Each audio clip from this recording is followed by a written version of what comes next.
Friends, welcome to my TET class. Friends, आज हम देखेंगे संस्कृत और संस्कृत में हम देखेंगे संधि। एक बार आपका सिलेबस भी देख लेते हैं। ये देखिए आपका सिलेबस है। यहाँ पे देखिए दिया है आपका स्वर, व्यंजन एवं विसर्ग संधियां। तो आज हम संधियों के बारे में पढ़ेंगे, लेकिन हम तीन संधियां हैं, स्वर, व्यंजन और विसर्ग, और तीनों को अलग अलग देखेंगे। अभी हम जो देखेंगे, हम देखेंगे स्वर संधि। और यहाँ से देखिए ये टॉपिक और ये संधि शब्दों को सरल तथा उनका विच्छेद, जो सरल शब्द है उनके, तो ये दोनों टॉपिक हमारे यहाँ से आज कंप्लीट होंगे। अगली वीडियो में हम व्यंजन संधि और विसर्ग संधियों के बारे में पढ़ेंगे। तो आइए स्टार्ट करते हैं अपनी वीडियो। देखते हैं संधि।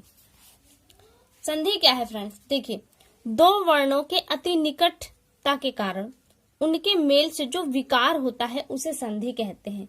प्रश्न सबसे पहले देखा, प्रश्न बनेगा कि संधि में किन चीजों का मेल होता है? वर्णों का, शब्दों का, अक्षरों का वगैरह। इस तरह से ऑप्शंस रहेंगे आपको। संधि में हम देखें तो वर्णों का मेल होता है, वहीं अगर समास पूछ दे तो वहां पे पदों का मेल होता है। तो ये बात ध्यान दीजिए कि संधि में आपके वर्णों का मेल होता है, दो वर्ण हैं आपस में जुड़ते हैं। संधि के तीन प्रकार हैं। कौन कौन से हैं? स्वर संधि, व्यंजन संधि, विसर्ग संधि, और ये तीनों संधियां आपको पढ़नी है। तो यहाँ से केवल अभी हम जो पढ़ेंगे वो होगा हमारा स्वर संधि। तो आइए देखते हैं स्वर संधि। स्वर संधि के भी 5 भेद हैं। कौन कौन से हैं वो? दीर्घ, गुण, वृद्धि, यड़ और अयादि संधि। ठीक है, यहाँ से आपको 5 संधियां हैं। इन 5 संधियों को आज हम पढ़ेंगे। संधि यहाँ पे हम कौन सी पढ़ रहे हैं? स्वर संधि। तो पहले स्वर कौन से ये देख लिए। अ, आ, ई, उ, री, ए, ओ, औ। ये हमारे स्वर हैं। इन स्वरों को हमने देख रहे होंगे कि हमने 3 ब्रैकेट में बनाए हैं। ये एक ट्रिक भी है और समझने के लिए आसानी भी है। तो देखिए, इन्हीं ब्रैकेट के माध्यम से इनका योग होगा और कौन से वर्ड बनेंगे ये हम बताएंगे। तो आइए पहले देखते हैं हम दीर्घ संधि। दीर्घ संधि क्या है? दीर्घ संधि का जो सूत्र है वो है अकः सवर्णे दीर्घ है। ये सूत्र आपको याद होने जरूरी है, क्योंकि प्रश्न में आपसे डायरेक्टली सूत्र भी पूछ सकता है कि दीर्घ संधि का सूत्र क्या है। आपको कई सारे नाम इस तरह के देंगे कि आपको काफी देखने में एक जैसा लगेगा। तो ध्यान दीजिएगा, अक्षरों को पहचानिएगा। दीर्घ संधि का जो सूत्र है वो है अकः सवर्णे दीर्घ। यानी कि अब देखिए, संस्कृत में आप पढ़ रहे हैं तो ये जो सूत्र आप देख रहे हैं ना, इन सूत्रों में ही इसकी पूरी डिफिनेशन छुपी हुई है। अकः सवर्णे, सवर्ण समान वर्ण आए तो उसका दीर्घ हो जाता है अकः सवर्णे दीर्घ। हम एक बार इसको समझते हैं। देखिए, हमने 3 ब्रैकेट हम बोल रहे हैं कि हमने डॉ बॉक्स ली है A, B, C। तो देखिए, दीर्घ स्वर में क्या होता है आपका A, B और C, ये तीनों बॉक्स के बाद समान स्वर आवे। यहाँ पे हम लिख सकते हैं समान स्वर, यानी कि अ के बाद अ आवे या आवे, ई के बाद बड़ी या छोटी ई आवे, उ के बाद छोटा उ या बड़ा उ, मतलब कि उस वर्ण के बाद वही वर्ण आवे, चाहे वो दीर्घ वाला हो या छोटा वाला हो। तो क्या होगा आपके? बनेगा क्या? आपका बड़ा वाला बनेगा, यानी कि क्या बनेगा? यहाँ पे दीर्घ बनेगा, दीर्घ। ठीक है, कैसे? अगर हम देखें तो अ धन अ बराबर क्या हो जाएगा? आपका आ हो जाएगा। ये हो गया, क्योंकि अ छोटा है, दोनों अ छोटे हैं, और आपका आ कौन सा बड़ा है? बड़ा वाला बन रहा है। अब इसको हम देखिए, एक लगा के देख लेते हैं, इसको तोड़ के देख लेते हैं। औषध धन आलय, आलय, औषधालय। वैसे भी अब पढ़ते पढ़ते ये अभ्यस्त हो जाते हैं हम, कि ये पहचान जाते हैं इसका जोड़ ये होगा, लेकिन जब तोड़ना होता है, उसको दिखाना होता है सूत्र के माध्यम से, तो कि कैसे रखा जाए, तो थोड़ी सी प्रॉब्लम हो जाती है। कोई बात नहीं, हम यहाँ पे इसको क्लियर कर लेते हैं। देखिए, हम इसे तोड़ेंगे तो हमने कहा कि वर्णों को तोड़ते हैं, तो वर्ण यहाँ से निकालिए। औषधि का ध जो देखिए, ध में हमारा अ छिपा हुआ है, तो हम अ निकाल लेते हैं। और यहाँ पे आलय में आ है, प्लस आ। ठीक है, और लय और आपका औषध, क्योंकि ध यहाँ पे आधा ऑलरेडी बचा हुआ है, तो क्या हो जाएगा? ये दोनों मिलकर क्या हो गए? आपके आ हो गए। अब क्या करेंगे? इसको देखिए बनाते हैं। औष, ध हमारा आधा है, इससे जुड़ गया तो क्या हो जाएगा? ये धाल। फिर आ, तो यहाँ पे हमने इसको निकाल लिया, बचा क्या था इसमें? लय, तो ये हमने कर दिया, तो क्या हो गया? औषधालय। ये बन गया आपका औषधालय।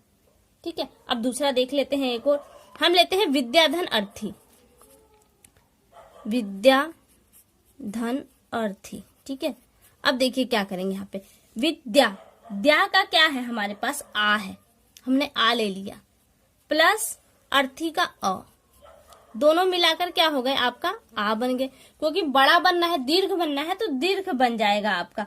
तो विद, तो विद देखिए आपका यहाँ पे वी, और जो ये ध था, अब हमारा क्या है? वो द था, वो आधा बचा है, तो विद धन ये जोड़ देंगे तो हम क्या हो जाएगा? ये हमारा पूरा बन जाएगा। जो इसमें हलन बचा था हमारा, ये से विद, तो ये हमारा हलंत हट गया और ये पूरा बन गया। तो विद्या और ये थ यहाँ पे जो आपका थी है वो आपका वैसा का वैसा रह गया। तो क्या हो जाएगा, ये विद्यार्थी। ठीक है, समझ में आ गया होगा। यानी कि दोनों वर्ण चाहे छोटे हो चाहे बड़े हो, दोनों जुड़कर आपका बड़ा ही बनेगा। अब चलिए दूसरा देख लेते हैं। दूसरा हमने लिया है गुण संधि। गुण संधि देखिए, गुण संधि में क्या होगा, यहाँ पे हम बॉक्स के माध्यम से देखिए, बॉक्स को देखना जरूरी है। ये आपका बॉक्स है, देखिए बॉक्स में क्या होगा, जो गुण संधि होती है a प्लस बी हो जाएगा। a गुण संधि में a प्लस बी, यानी कि a के बाद अगर आपका b आएगा तो c का छोटा बनेगा। c का छोटा कौन है, a है और o है। ठीक है, a प्लस a के बाद ये अ आके आद गुणा आ के बाद जो आएगा वो आपका गुण हो जाएगा। तो अ a प्लस बी।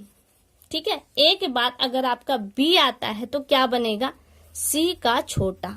सी का छोटा, आप देख रहे हैं सी का छोटा, सी का छोटा ये बनेगा। ठीक है, अब हम इसे समझ लेते हैं। आ के बाद ई उ री आवे तो आपका क्या होगा। हम एग्जाम्पल ले लेते हैं। नर धर इंद्र, नर धन इंद्र करेंगे, कैसे करेंगे देखिए। नर का जो न र है तो र में देखिए आपका अ छुपा हुआ है, तो र में से आपका अ निकल गया, तो बचा क्या आपका नर, आधा र बचा, प्लस ये क्या है आपका ई है, देखिए ई, और यहाँ पे हमारा ई जो आधा न और द्र है वो वैसा का वैसा है, वो वैसा का वैसा रहेगा, उसमें कोई छिड़खानी नहीं होगी। तो अ के बाद ई आया है तो अब क्या बनेगा हमारा, ई के स्थान पे ए का आदेश होता है, ऊ के स्थान पर ओ का आदेश होता है। तो हम देख रहे हैं कि ई आया है तो ई की जगह हमारा क्या हो जाएगा, अब ये मिलकर बन जाएगा हमारा ए। नर में ए जुड़ जाएगा तो न और र क्या है, ए से जुड़ेगा तो पूरा हो जाएगा आपका, और इस पे एक मात्रा चली जाएगी न रे। अब यहाँ का क्या बचा था, आधा न और द्र बचा था, तो यहाँ आधा न और द्र हम वैसा का वैसा लगा देंगे, आपका बन जाएगा क्या बन गया, नरेंद्र। और एक बात कि जिन वर्णों पर एक चुंडी होती है, जो मात्रा आप देख रहे हैं ना एक मात्रा है, अगर ये मात्रा होती है तो आप वहां एकदम निश्चिंत हो जाइए कि वो गुण संधि है। अगर यहीं पे दो मात्राएं आ जाती हैं तो वो कौन सी संधि हो जाएगी, वृद्धि संधि हो जाएगी। एक और देख लेते हैं, देखिए यहाँ पे हम लेते हैं सूर्य, सूर्य धन उदय, बहुत ही इंपॉर्टेंट है। सूर्य देखिए, सूर्य में से अगर हम अ निकालें तो क्या बचता है, सूर्य। ठीक है, क्योंकि सु के बाद हमारा र है जो उड़ंतवा के र में हम दे रहे हैं, और य हमारा य में से निकलेगा तो य क्या बचेगा आपका, आधा बचेगा। और क्या आया हमारा बाहर, हमारा बाहर आया अ। ठीक है, अ, अब यहाँ का उ और फिर यहाँ का ये दय, उदय, तो ये दोनों तो वैसे के वैसे रहेगा। अब इन दोनों का योग हुआ तो अ के बाद उ आया है तो क्या हो जाएगा आपका, ओ हो जाएगा। छोटा उ है इसलिए ओ, बड़ा उ होता तो अ हो जाता। ठीक है, ये हो गया। तो अब क्या करेंगे, सूर्य, य देखिए यहाँ तक ये र, ये जो र है यहाँ तक तो ये वैसा रहेगा, लेकिन य आधा है तो य आधा जब ओ से मिलेगा तो यहाँ पे य पूरा हो जाएगा और इस पे ये मात्रा चली जाएगी, और जब ये मात्रा चली जाती तो य र इधर आ जाता है, ये वैसा का वैसा ही है। देखिए अब क्या है, दय, तो आप पढ़िए क्या हो गया, सूर्योदय, वैसा का वैसा ही आएगा, कोई परिवर्तन नहीं हुआ। ठीक है, अब देखिए हमने ये देख लिया, अब हम आगे देखते हैं। आगे हमारा है वृद्धि संधि, बॉक्स का सामने होना जरूरी है। वृद्धि संधि, वृद्धि संधि में क्या होता है, ए के बाद, ए बॉक्स देख रहे हैं ना, ए बॉक्स के बाद ए प्लस उस ए के बाद सी आए, सी आप देख रहे हैं ना, ए ओ आए, तो इसी का क्या हो जाएगा, सी का बड़ा हो जाएगा, सी का बड़ा। ये जो सी देख रहे हैं यानी कि ए ओ के स्थान पर ही क्या हो जाएगा, सी का बड़ा हो जाएगा, तो क्या हो जाएगा आपका ए हो जाएगा और ओ हो जाएगा। जैसे हम ले लेते हैं एक धन एक, एक धन एक, तो यहाँ पे देखिए अ तो है ऑलरेडी, हम जानते हैं कि यहाँ पे अ है, इस अ के बाद क्या आया है आपका, अ के बाद आया है आपका ए, तो ए के स्थान पर क्योंकि अ वैसा का वैसा ही रहेगा, ए के स्थान पे हमारा क्या हो जाएगा, अब हो जाएगा हमारा ए। तो कैसे अब ये बनेगा, एक और क जो आधा हो गया था उस पे क्या चला जाएगा हमारा, एक ही मात्रा चली जाएगी, तो क हो जाएगा ए के क, एक एक। ठीक है, ये हो गया। अब दूसरा देख लेते हैं इसी तरह से, सदा धन एव, सदा धन एव, देखिए इसमें आ रहा है और आ के बाद आपका क्या आ रहा है, ए आ रहा है, तो क्या हो जाएगा यहाँ पे बड़ा वाला ए हो जाएगा, तो क्या हो जाएगा, 100 द पे 2 चुन्नी चली जाएगी और वो, तो क्या हो गया आपका सदैव, ये हो गया वृद्धि संधि। ठीक है, अब आगे देखते हैं यड़ संधि। यड़ संधि में देखिए सूत्र क्या है इसका, इको यड़ची। अब यहाँ पे देखिए इक के बाद कोई भिन्न स्वर आए तो क्या हो जाता है, वहां पे यड़ आदेश हो जाता है। सूत्र से देखिए ये तो हो गया। अब हम देखिए इक क्या है, इक अगर हम करें तो ई उ रील री को आता है। तो यहाँ पे देखिए आपका क्या है, ई उ रील री को कहाँ आ रहा है, बी में आ रहा है। तो क्या हो जाएगा आपका बी प्लस क्या हो जाएगा, भिन्न स्वर। यहाँ पे हम लिखेंगे भिन्न स्वर होने पर। अब यहाँ पे समझ लेते हैं हम क्या है, ई उ री और री के स्थान पे हमको यड़ आदेश हो जाता है। यड़ क्या है आपका, यड़ य व र ल आदेश हो जाता है। और ये सारे क्या है आपके आधे हैं। जैसे अब एग्जांपल में देखिए समझिए, हम ले लेते हैं यद्यपि, यदि धन अपि, यदि धन अपि कैसे होगा, यदि में देखिए आपका क्या छुपा हुआ है, ई छिपा हुआ है। ठीक है, ई छोटी ई है और यहाँ पे हमारा क्या आ रहा है, अ आ रहा है, भिन्न स्वर है। क्योंकि अगर ई के बाद ई ही आता तो समान स्वर होता, लेकिन अ आ रहा है तो इसका मतलब क्या है, वो भिन्न स्वर है। तो यहाँ पे अ, अब देखिए किसको आदेश होगा, जो इक है हमारे, इक में क्या है, ई को आदेश हो जाएगा, किसका, यड़ का आदेश होता है। ई के स्थान पे क्या हो जाएगा आपका, य हो जाएगा। तो यहाँ का य और आधा द, तो देखिए य और द आधा आ रहा है, फिर क्या आएगा आपका य आ जाएगा, और ये भी आधा आपका है, और ये अपि। अब हमको इस रूप में तो हम लिखेंगे नहीं, तो क्या हो जाएगा, ये द आधा द और य मिलकर क्या हो जाता है, यद्यपि। द के ऊपर य के ऊपर द चला जाता है, तो ये इस रूप में हम लिखते हैं यद्यपि, यद्यपि। ठीक है, अब एक और ले लेते हैं। अब हम लेते हैं मधुधन अरि, मधुधन अरि। ठीक है, अब मधु का देखिए ऊ है, ऊ के बाद हमको अ मिल रहा है, भिन्न स्वर हुआ, भिन्न स्वर होने के नाते ऊ को क्या आदेश होगा, ऊ को देखिए व का आदेश हो जाएगा। तो ऊ की जगह क्या हो जाएगा, व, और कौन सा हो जाएगा, वो आधा। अब क्या है यहाँ पे हमारा मध, देखिए मध में से जब हमें ऊ निकाल दे तो आधा ध बचा, अब प्लस हमको आधा यहाँ पे व हो गया, और प्लस अरि वैसा का वैसा ही रह गया आपका। अब देखिए हुआ क्या, म, अब हम लिखेंगे किसे, म आधा ध, और वो भी आपका क्या है, आधा है, लेकिन वो आ से मिल जा रहा है इसलिए पूरा हो जाएगा, और ये री, मध्वरी।